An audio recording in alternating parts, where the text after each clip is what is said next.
Христос се роди. Честито и од Бога благословено новото лето Господово.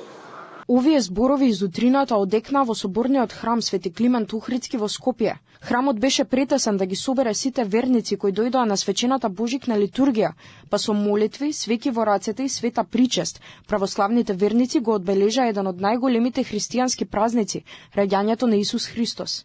Сите со исти желби и надеж за добро здравје, мир и благосостојба во своите домови. Сега и секогаш и во вечни векови.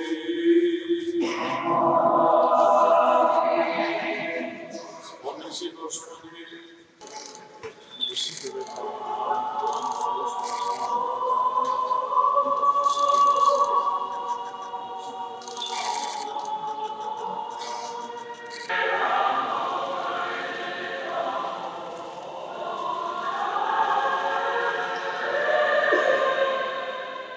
Од Македонската православна црква Охридската архиепископија испратија пораки на национално и духовно обединување, да постапуваме праведно, совесно и добродушно на местото каде што Господ не поставил, да не се обесхрабруваме и храбро да чекориме напред. По повод божикните празнувања, испраќа мир и благослов од Бога до свештенослужителите, до монаштвото и до сите чеда на Македонската православна.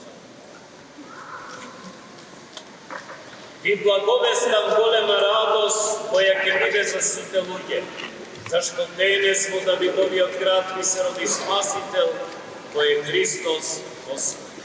Да постапуваме правилно, совесно и добродушно на местото каде што Господ не постави. Да не се обесхрабруваме од тоа што спротивните сили навиду не надвладуваат. Божик е празник на најголема радост. Се слави 3 дена. Божикното утро почнува така што рано взори се слушаат камбаните од православни цркви и храмови, се облекува свечена облека и се оди во црква на божикна литургија, со молба кон Бога за здравје и берекет. На овој ден завршуваат и божикните пости. Божикниот ден традиционално се поминува во семејна атмосфера, во домовите на повозрасните, каде се собираат децата и внуците за да си посакаат среќа во текот на целата година. Божик останува символ на надеж и радост, празник што го обединува народот и ги потсетува верниците на вистинските вредности како љубовта, мирот и слогата.